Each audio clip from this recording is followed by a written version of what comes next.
د عامه روغتیا ریاست د خبرداري سره هرات ولایت کې د حکیم محمد الکوزي د کرونا ناروغي ضد درملو نمایندګي بیا ځل پرانستل شوه. هرات کې په سلګونه کسان د حکیم محمد الکوزي دفتر دروازې مخې ته په انتظار راټول سوي غواړي چې د کرونا ضد درمل ترلاسه کړي. هغه کسانو چې دمګړۍ هلته د حکیم الکوزي د کرونا ضد ناروغي درمل ترلاسه کړي ادعا کوي چې درملو په کارولو سره روغ سوي دي.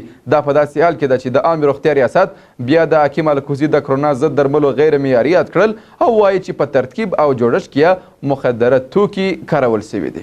نور حال په ریپورت کې. د عامه روغتیا ریاست د خبرداري سره د په هرات ولایت کې په سلګونه کسان د حکیم الکوزي د دفتر دروازې مخې ته راټول سوي او انتظار باسي چې د هغه په لاس جوړ سوي د کرونا ضد ناروغي یوناني درمل ترلاسه کړي. دلته یو شمېر خلک ادعا کوي چې د حکیم الکوزي په لاس جوړ سوي درمل استفاده کړي او په موټ یې روغ سوي او ورسره روغتیا یې پیدا کړې ده. خود من دیرو 4000 افغانی به دکتر داروی خوب نشدم 5 نقصه ولی امی دوار که خوردم بالا با مدت 10 دقیقه میشه رو به بیبودم.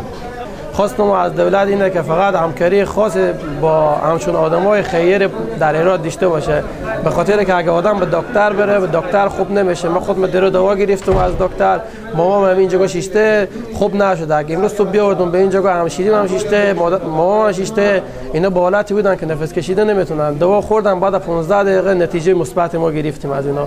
همدی حال کې د حکیم محمد الکوزي د همکارانو د دفتر دروازې مخې ته راټول سوي یو شمېر هغه کسان چې د درملو ترلاسه کولو ته انتظار باسي وایي چې د ناچارۍ او سخت ناروغی له امله راغلي دي. تمام دنیا کشورهای پیشرفته تا بال نتونستم همین تداوی از یک ویروس کرونا رو بکنن. ما باید افتخار کنیم، دولت مردم ما باید افتخار کنه، به تمام دنیا باید نشان بدیم که همین یک افغان به تداوی از این کرونا بکن. یک افغانی ما یک برادر مسلمان ما و شما کمی تا ابتکار کرده باید او را تشویق کنم، او را حمایت کنم. از ریاست صحت عامه هرات میخوایم، از وزارت صحت عامه میخوایم همکاری کنم. دیگه به هیچ امتیاز یک کس نگرفته، هیچ امتیاز برای از کس نداده، فقط به خالص الله تعالی ما تشکری میکنم از او. همدی حال کې په هرات کې د حکیم محمد الکوزي استازی عبیدالله الکوزي د درملو د جوړښت په اړه څه نه وایي، خو په دې برخه کې د چارواکو د ملاتړ او همکارۍ غوښتنه کوي. بې کوم امتیاز بې کوم پیسو بې کوم شي متاسفانه چې د حکومت خاص بعضې پایبندۍ دي فشارونه دي، حکومت هم نه دی ملامت، د لوړه سره د وزارت هدایت ورته کېږي. نو که چیرې د حکومت زموږ سره همکاري وکړي یا د وزارت د خوا همکاري وسي نور به هم د خلکو دپاره سهولت شي. څو مرکزونه به موږ ډېر ورته خلاص کړو. تاسې ولیدل څه حال دی، مریضان مو ولیدل په خپلو سترګو چې په کوم حالت کې راځي، په کوم حالت کې ولاړېږي.